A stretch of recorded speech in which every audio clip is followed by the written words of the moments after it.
오늘 주실 말씀 누가복음 10장 25절로 37절 말씀을 보시겠습니다. 신약 성경 110쪽에 있습니다.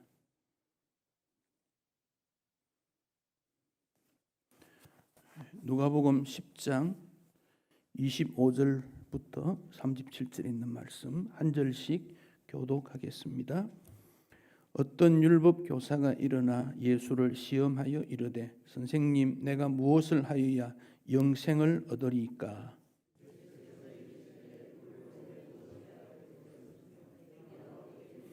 대답하여 이르되 네 마음을 다하며 목숨을 다하며 힘을 다하며 뜻을 다하여 주 너의 하나님을 사랑하고 또한 네 이웃을 네 자신같이 사랑하라 하였나이다.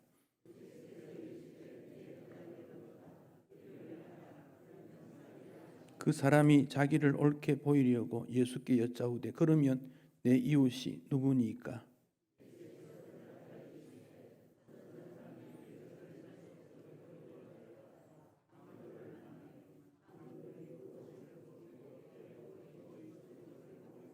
마침 한 제사장이 그 길로 내려가다가 그를 보고 피하여 지나가고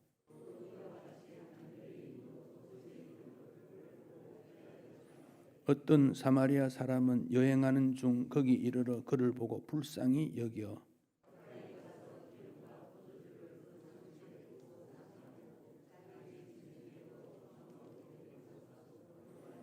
그 이튿날 그가 주막 주인에게 데나리온 2를 내어주며 이르되 이 사람을 돌보아 주라.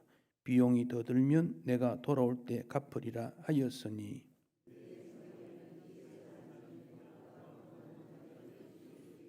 함께 읽습니다. 이르되 자비를 베푼 자니이다. 예수께서 이르시되 가서 너도 이와 같이 하라 하시니라. 아멘. 요한복음 8장 31절 32절 말씀 신약 성경 159페이지에 있습니다. 요한복음 8장 31절 32절 함께 읽겠습니다.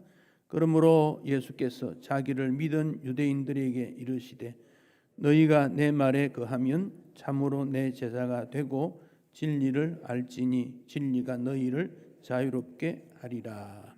아멘. 우리는 코로나19라는 전염병으로 고통을 당하고 있습니다.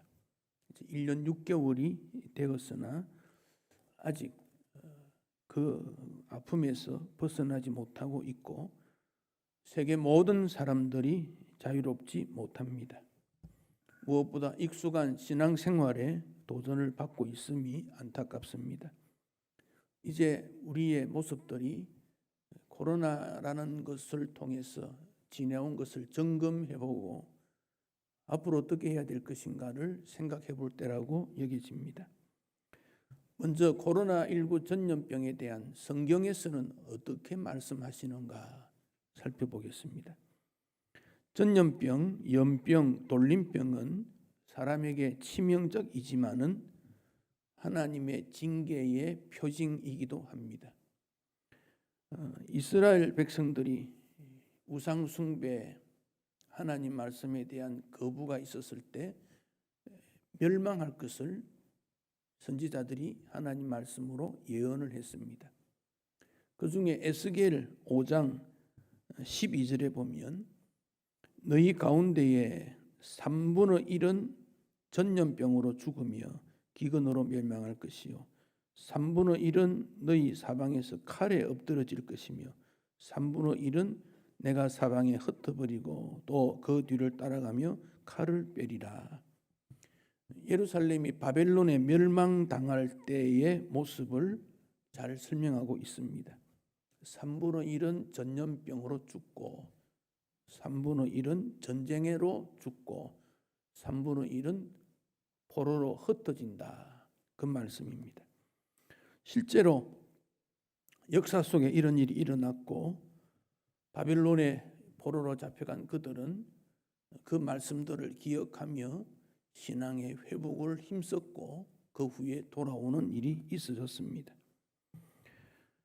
출애굽할 때에 모세를 통해 10번 재앙이 주어졌는데 5번째 재앙은 말 나귀 소 양에게 내린 돌림병입니다. 이전 성경에는 악독 그랬는데 새로 번역 우리 지금 성경에는 돌림병 그렇게 표현했습니다. 6번째 사람과 짐승에게 악성 종기가 나왔다. 그래서 돌림병이나 악성 종기는 모두 다 전염병의 일종으로 여겨집니다. 전염병에 대해서 3가지 볼 수가 있습니다. 첫째는 하나님의 언약의 백성에 대한 심판이기도 합니다. 두 번째는 하나님 언약 백성을 구원하기 위한 대적들을 향한 심판이기도 합니다.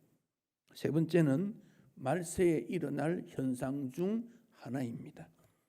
전염병은 하나님의 언약의 백성들을 향한 죄에 대한 심판, 책망이고 동시에 회개함으로 언약 백성의 정체성을 회복하게 됩니다. 대적들을 심판함으로 하나님이 정의로우신 분임을 알게 되고 하나님의 이름이 온 세상에 전파되며 인간의 연약과 겸손해야 할 것을 교훈하는 역사적 사건이기도 합니다. 우리는 사회적 현상에 대해서 지금 어떻게 신앙생활을 대해야 할 것인가 하는 점들을 다시 한번 고민하고 찾아야 되고 하나님의 창조 질서가 파괴된 일에 대해서 인간의 죄가 얼마나 심각한 것인가를 생각하고 나뿐 아니라 모든 인류의 죄를 위해서 용서해 달라고 하나님 앞에 겸손히 기도할 필요가 있습니다. 코로나로 인해서 교회 생활에 큰 변화가 일어났습니다. 가장 중요한 것이 예배 생활입니다.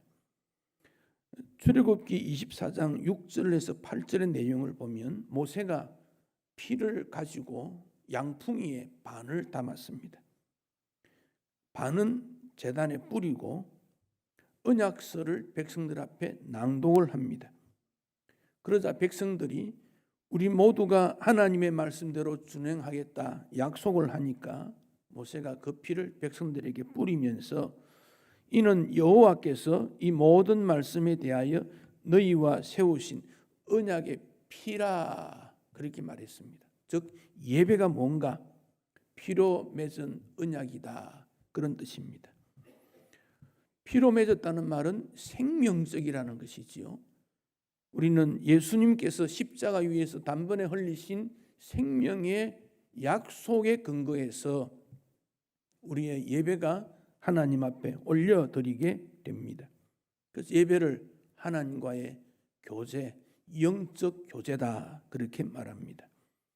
예배뿐 아니라 성경 공부나 찬양, 기도 생활 이런 모든 성도의 교제들이 단절된 것이 매우 안타깝게 여기고 앞으로는 이런 일이 어떤 방법으로 다시 신앙생활을 회복하게 될 것인가, 회복해야 될 것인가, 코로나가 끝나면 이전으로 돌아갈 수 있을지 아니면 또 다른 방법으로 전개될 것인지 하는 과제에 서 있습니다. 사회적 현상으로 서로 축하, 격려 함께하지 못하는 일들이 일어났습니다.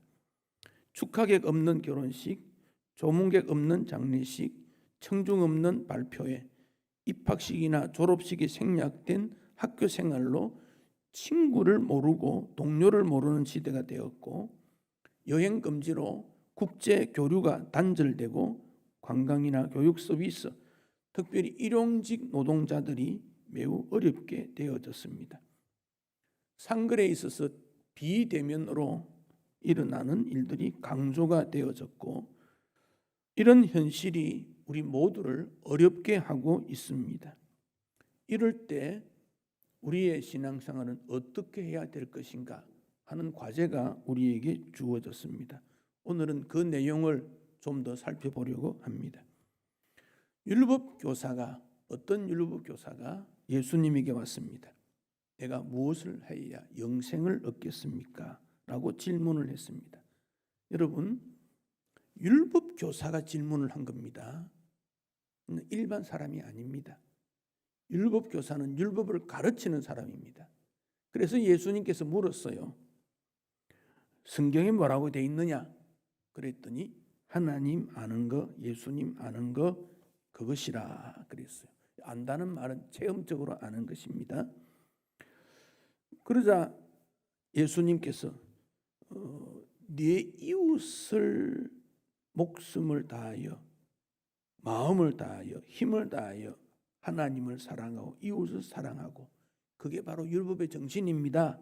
그랬을 때 예수님이 그래 너 대답 맞다. 이렇게 하면 살리라 산다 생명을 얻는다. 그러자 율법 교사가 다시 묻습니다.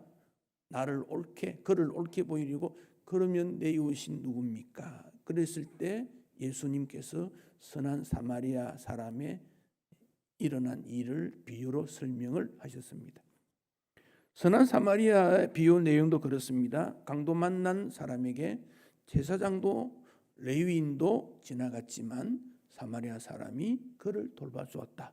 자, 율법 교사의 질문입니다. 선한 사마리아 사람의 비유에 레위인이 나오고 제사장이 나옵니다. 이들은 율법의 전문가들이고 실천하는 자이고 가르치는 자들입니다. 그런데 가르쳤고 말은 했지만 참 사랑은 그들에게 없었다.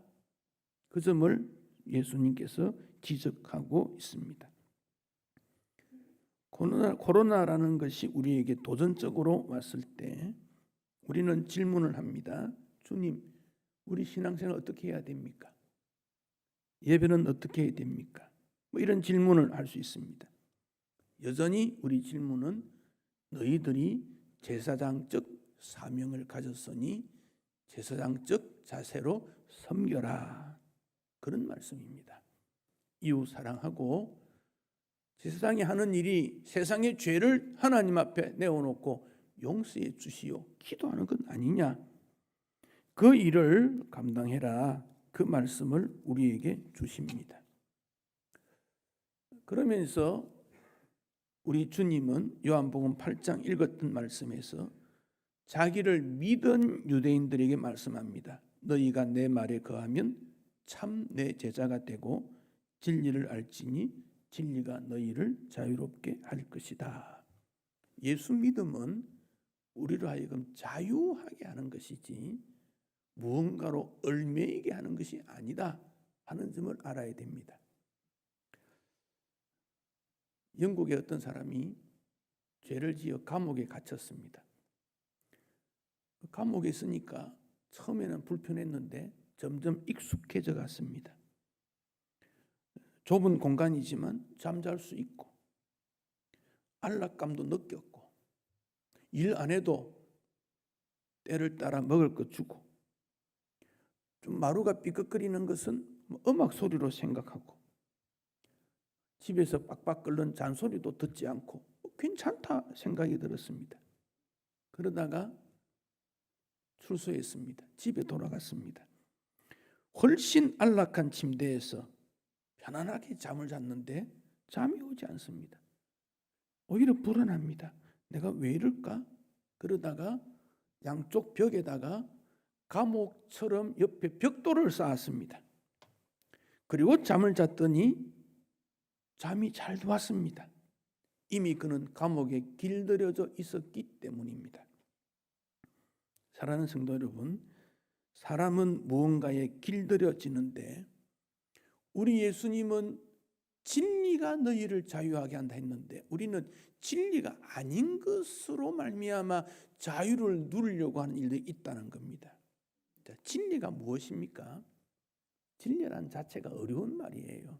진, 이건 참되다 그런 말이지요. 리는 이치 그 말이지요.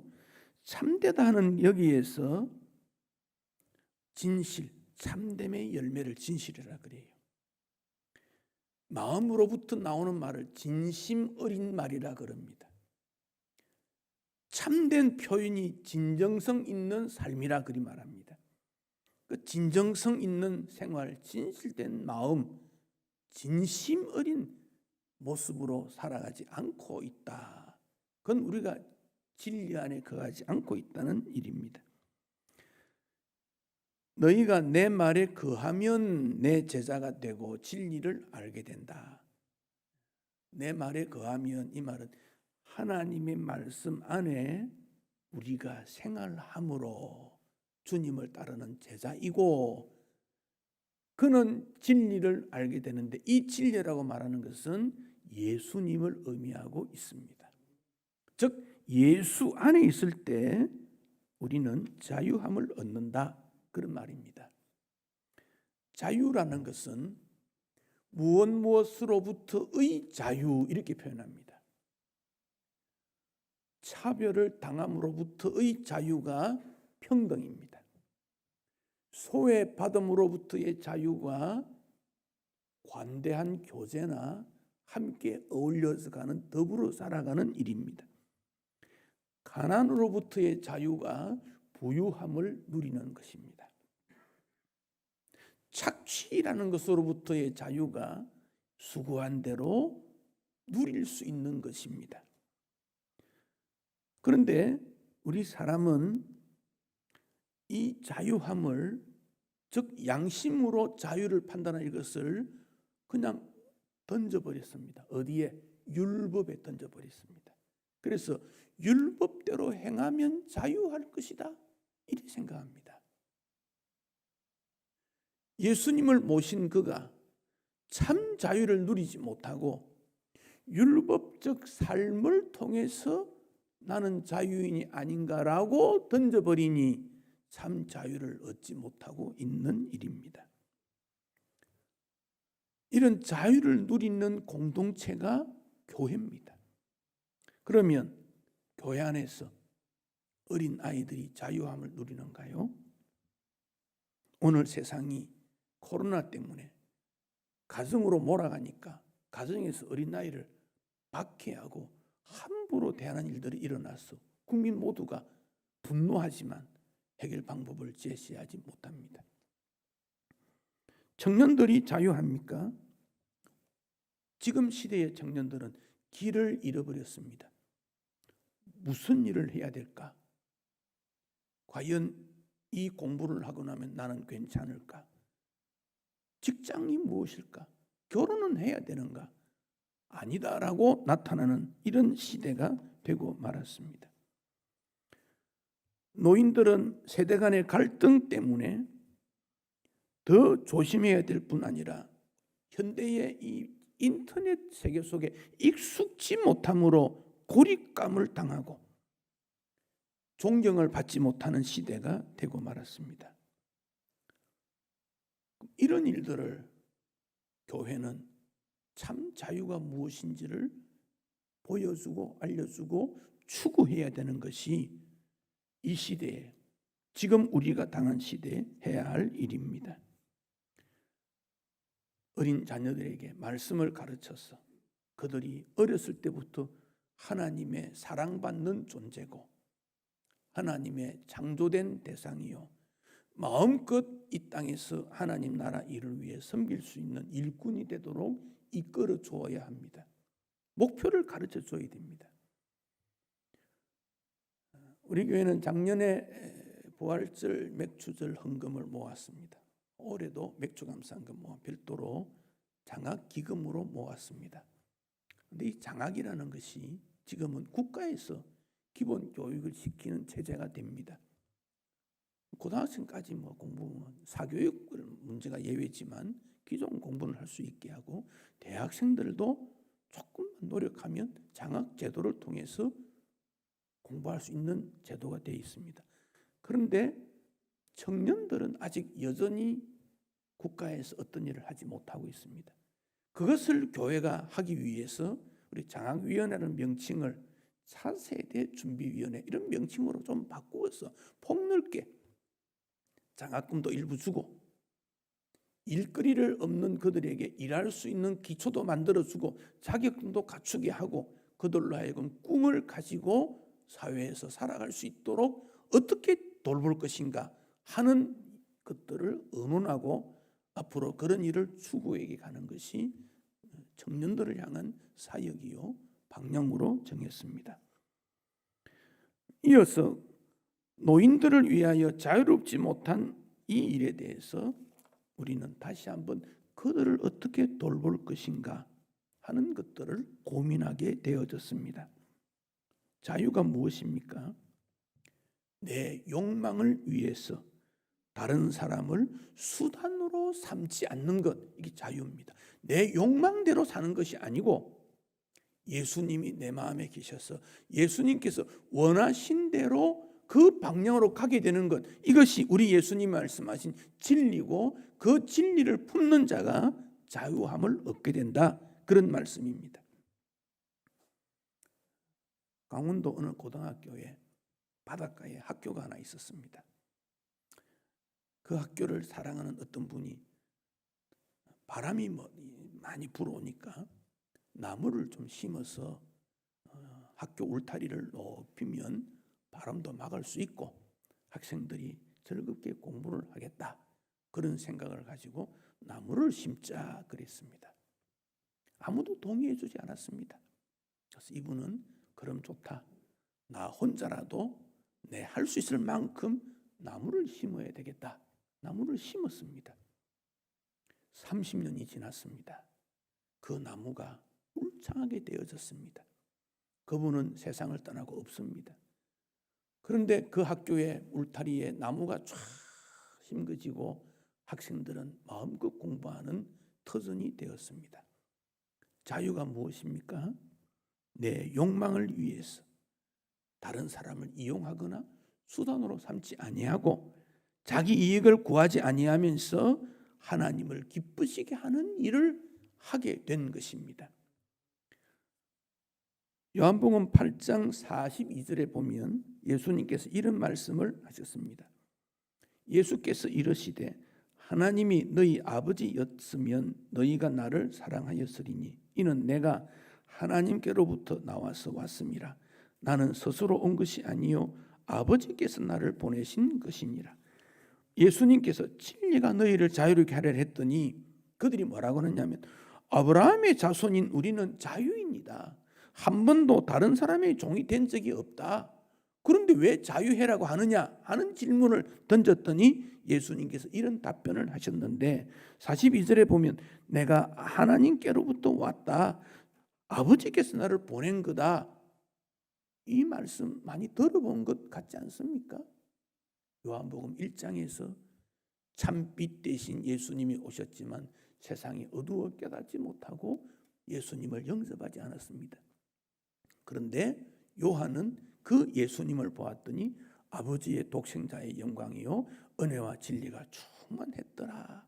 그 은혜와 진리가 충만한 예수 그리스도, 그분이 진리이시고 그 진리를 알고 믿고 따르면 자유하게 될 것인데 여전히 우리는 자유하지 못하는 부자유한 삶을 살아가고 있는 겁니다. 사랑하는 성도 여러분, 예수님이 우리 마음에 계십니다. 주님이 우리 마음에 계시는 것은 우리를 자유하게 하기 위함입니다. 율법적으로 사랑하고 교회를 섬기고 율법적으로 직분이 있으니까 내가 해야 되는 일이 아니고 예수가 내 마음에 계시니까 그 예수님이 참된 진리이기 때문에 그 예수님이 내 마음에 내 삶의 열매로 진실로 나타나게 되는 것. 그래서 찬양하고 기도하고 감사하게 되는 겁니다. 이 주님이 여러분 가정에 여러분의 자녀 교육에 우리 교회와 미래에 늘 함께 하셔서 진리 가운데 자유를 누리는 주의 백성 되시기를 축복합니다. 봉헌하겠습니다.